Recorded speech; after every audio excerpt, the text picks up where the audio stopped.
बिस्मिल्लाहिर्रहमानिर्रहीम। देखें, अगर आपके पास सीरीज़ और पैरेलल कॉम्बिनेशन ऑफ रजिस्टर्स जो हैं इनसे रिलेटेड एमसीक्यू आते हैं तो उसको आप किस तरह से सॉल्व करेंगे, ठीक है। और शॉर्ट फार्मूलाज ट्रिक्स यूज़ करके आप उनको कैसे सॉल्व करेंगे बजाय कि आप बहुत ज़्यादा कैलकुलेशन करें वहाँ पे। देखें, अगर आपके पास इस तरह से सीरीज़ कॉम्बिनेशन है रजिस्टर्स का, ठीक है, ये एक रजिस्टर लगा हुआ है, ये एक और लगा हुआ है, ये एक और लगा हुआ है, इस तरह से एन रजिस्टर यहाँ पे सीरीज़ में आपके पास लगे हुए हैं, ठीक है। तो इनकी जो इक्विवेलेंट रेजिस्टेंस है वो आप कैसे फाइंड करें। ये देखें, सीरीज़ के लिए जो रजिस्टर्स का फार्मूला होता है ना, वो आपके पास होता है R of equivalent is equals to R1 plus R2 plus R3 और इस तरह से 100। आपको पता है कि यहाँ पे क्योंकि सर्किट में पोटेंशियल ड्रॉप जो है वो डिफरेंट होता है, करंट सेम फ्लो कर रहा होता है, तो हम पोटेंशियल को ऐड करते हैं सारे रेजिस्टर्स के। तो वी इक्विवेलेंट वी जो होता है वो आपके पास होता है V1 plus V2 plus V3, और वहाँ पे आप IR1 IR2 पुट करते हैं। आई सबसे कॉमन आ जाता है क्योंकि सेम होता है, ठीक है, और तो वो कैंसिल हो जाता है, बाकी आपके पास ये वाला फार्मूला इस तरह यहाँ पे बच जाता है। तो ये आ जाता है बच्चे फार्मूला, ठीक है। अब देखें, अगर मैं आपसे कहूँ कि मैंने दो रजिस्टर्स को कनेक्ट किया हुआ है सीरीज़ में, एक ये रजिस्टर है और एक और ये रजिस्टर है R1 और R2, और दोनों की सेम रेजिस्टेंस है, इसकी भी रेजिस्टेंस R है, इसकी भी रेजिस्टेंस R है, ठीक है। तो ये R इक्विवेलेंस आपके पास आ जाएगी, R equivalent is equal to R plus R, यानी कि 2R आ जाएगी, ठीक है। इसी तरह अगर मैं कहूँ कि मैंने तीन रजिस्टर्स को कनेक्ट किया हुआ है सीरीज़ में और तीनों रजिस्टर्स जो हैं वो सेम रेजिस्टेंस के हैं, ये भी आर रेजिस्टेंस का है, ये भी आर का, और ये भी आर रेजिस्टेंस का, ठीक है। तो यहाँ पर मेरे पास आर इक्विवेलेंट जो है ना वो आ जाएगी आर प्लस आर, ये आपके पास 3R आ जाएगी, ठीक है। इसी तरह अगर आप फोर रजिस्टर्स को कनेक्ट करेंगे ना, फॉर फोर रजिस्टर्स, तो आर इक्विवेलेंट जो है ये आपके पास आ जाएगी यहाँ पे 4R। अगर आप 5 को करेंगे तो आर इक्विवेलेंट जो है ये आपके पास आ जाएगी 5R, ठीक है। यानी कि अगर आप इसको गौर से देखें तो जितने रजिस्टर हैं ना आप कनेक्ट कर रहे हैं सीरीज़ में, वही वाला नंबर यहाँ पे आ रहा है। दो रजिस्टर को कनेक्ट किए तो 2 आ गए, तीन रजिस्टर सेम रेजिस्टेंस के कनेक्ट किए तो ये आ गया, चार सेम रेजिस्टेंस के कनेक्ट किए तो ये, पाँच किए तो ये, ठीक है। तो ये नंबर ऑफ रजिस्टर्स है इनफैक्टली। तो अगर मैं एक जनरल फार्मूला बनाना चाहूँ कि फॉर n रजिस्टर्स, अगर आपके पास n रजिस्टर्स हैं और सेम रेजिस्टेंस के हैं, सेम रेजिस्टेंस के, उनको आप सीरीज़ में कनेक्ट करते हैं, ठीक है, तो उसकी R इक्विवेलेंट क्या आएगी, नंबर ऑफ रजिस्टर्स कितना है n उनकी तादाद है, ठीक है, तो NR आ जाएगा। ये अब आपके पास एक जनरल फार्मूला आ गया। अब आपसे जो एमसीक्यू में वो क्वेश्चन पूछेगा ना तो वो थोड़े से सिर्फ ट्रिकी होंगे और कुछ नहीं। यानी कि यहाँ से आपसे एक क्वेश्चन पूछ सकता है कि 50 रजिस्टर्स, 50 रजिस्टर्स ऑफ रेजिस्टेंस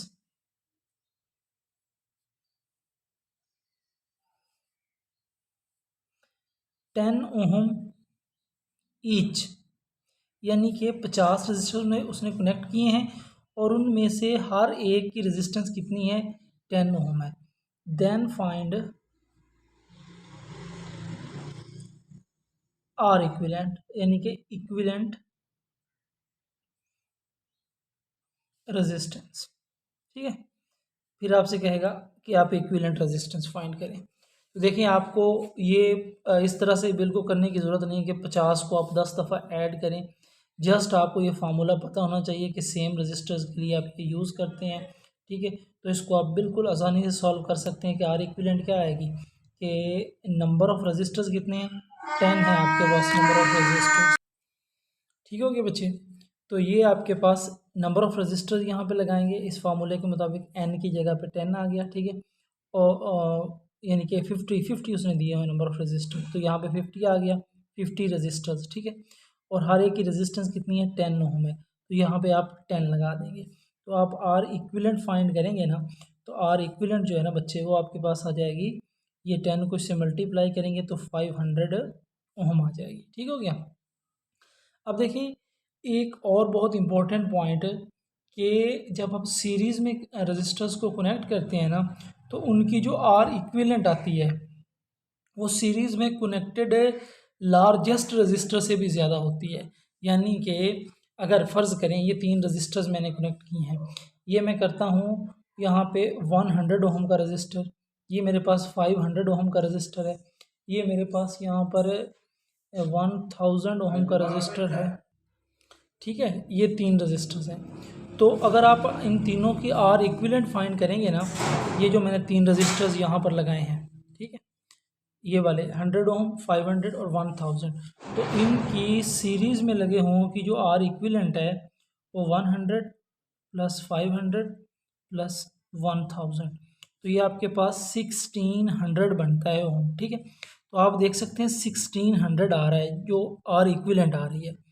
और इन तीनों में जो सबसे बड़ा रजिस्टर है वो कितना है, 1000 ओम का है।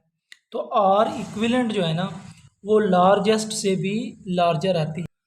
जब आपने सीरीज़ में रजिस्टर्स को कनेक्ट किया होता है तो आर इक्विवेलेंट जो सीरीज़ में कनेक्टेड सबसे बड़ा रजिस्टर होता है ना, जैसा कि ये 1000 ओम का रजिस्टर सबसे बड़ा सीरीज़ में है, तो इस 1000 से भी ग्रेटर आ रही है, 1600 है आपके पास। ठीक है, 1600, तो ये तो हो गया आपके पास सीरीज़ कम्बिनेशन के लिए। ठीक है, अब देखिए अगर आपके पास पैरेलल कम्बिनेशन में रजिस्टर्स कनेक्टेड हैं, ठीक है, एक रजिस्टर आपके पास यहाँ पर ये कनेक्टेड है, एक रजिस्टर आपके पास इधर आ गया और एक रजिस्टर इधर कनेक्टेड है। ठीक है, ये आपके पास रजिस्टर यहाँ पे कनेक्टेड है जी पैरेलल कम्बिनेशन में।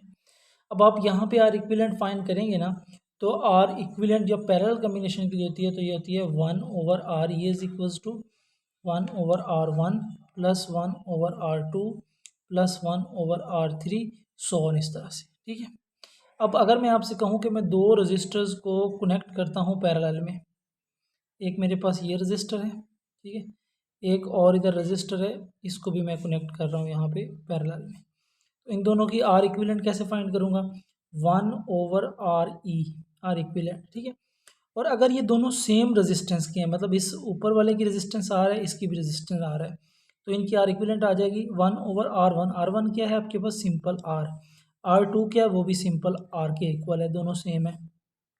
इसको अब सॉल्व करेंगे ना यहाँ पे, तो इसका आप एलसीएम लेंगे तो ये आ जाएगा आर, तो ऊपर आ जाएगा आपके पास, आर को इसके ऊपर डिवाइड करें 1 प्लस 1, तो 2/r आ जाएगा, तो 1 ओवर इक्विवेलेंट 2/r। जब दोनों को उल्ट करेंगे यानी कि आर इक्विवेलेंट फाइंड करेंगे तो ये आपके पास आ जाएगा r/2। ठीक है, ये है जब आपने दो रजिस्टर सेम रेजिस्टेंस के पैरेलल में कनेक्ट किए हैं। इसी तरह अगर मैं 3 रजिस्टर्स हैं मेरे पास, एक ये रजिस्टर आ गया, इसको मैंने कनेक्ट कर दिया है, एक इधर रजिस्टर आ गया, इसको भी कनेक्ट कर दिया, और एक इधर मेरे पास रजिस्टर आ गया, इसको भी मैंने पैरेलल में कनेक्ट कर दिया। ठीक है, 3 रजिस्टर अगर मैं पैरेलल में कनेक्ट हो, तीनों की सेम रेजिस्टेंस है, इसकी भी आर, इसकी भी आर, इसकी भी आर रेजिस्टेंस है, तो इनकी आर इक्विवेलेंट कैसे फाइंड करेंगे, 1/r equivalent is equals to 1/r plus 1/r, same resistance के हमने तीनों लिए हुए हैं, 1/r। इसको जब आप सॉल्व करेंगे ना, ये भी आपके पास आर इक्विवेलेंट आ जाएगा r/3, जैसे हमने ऊपर एलसीएम लेके सॉल्व किया, सेम एज इट इज इसको सॉल्व कर ले। अगर आप 4 रजिस्टर्स को कनेक्ट करेंगे पैरेलल में, तो 4 के लिए आपके पास आर इक्विवेलेंट आ जाएगी r/4, और 5 के लिए आपके पास आर इक्विवेलेंट आ जाएगी r/5। ठीक है, तो इस तरह से आप जितने भी रजिस्टर्स को कनेक्ट करते जाएंगे ना, उनकी तादाद नीचे आती जाएगी। पैरेलल में कनेक्ट करें और सेम रेजिस्टेंस के रजिस्टर कनेक्ट करें तो उनकी तादाद नीचे आती जाएगी, और उनमें से किसी एक की रेजिस्टेंस को आपने ऊपर लिखना होगा। ठीक है, तो ये इनका फार्मूला बनता है। अब अगर इसको मैं जनरलाइज़ करना चाहूँ, तो मोर जनरलाइज अगर करने के लिए हम एक फार्मूला बनाने चाहें, अगर हम इसका एक जनरल फार्मूला बनाना चाहें, तो आर इक्विवेलेंट जो है ना वो आ जाएगी r/n, यानी कि n जो है उसकी तादाद है। जब मैंने 2 को कनेक्ट किया पैरेलल में तो डिवीजन में 2 आ रहा था, जब मैंने 3 को कनेक्ट किया रजिस्टर्स को डिवीजन में 3 आ रहा था, 4 को कनेक्ट किया तो 4। अब मैं n रजिस्टर्स को कनेक्ट कर रहा हूँ जनरल फार्मूले में, ठीक है, तो नीचे उसका n आ रहा है। अब देखें इससे आपके पास क्वेश्चन किस तरह के बन सकते हैं। तो देखें अगर हम कहते हैं एक क्वेश्चन है आपके पास कि 1000 registers of resistance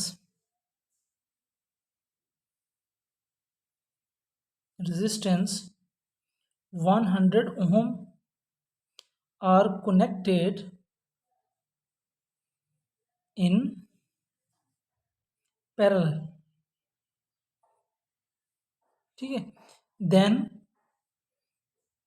are equivalent. अगर 1000 आपके पास रजिस्टर्स की तादाद है, ये क्या है, ये यहाँ पे n की वैल्यू है, और उनमें से हर एक की रेजिस्टेंस ऑफ 100 ओम ईच, हर एक की रेजिस्टेंस उसमें से आपके पास 100 ओम है, ठीक है। तो ये क्या है, ये आपके पास आर की वैल्यू है।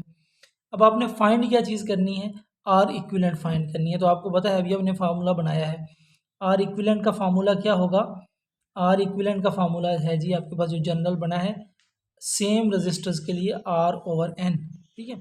तो आर आपके पास कितनी है, आर है जी 100 ओम, और एन की वैल्यू क्या है 1000, ठीक है। 2 0 से ये 2 0 आपके पास कैंसिल हो जाएंगे, तो इसको सॉल्व करोगे तो 0.1 ओम आ जाएगा आपके पास, ठीक है, 0.1 ओम। तो आप देख सकते हैं ये 0.1 आ रहा है, ठीक है।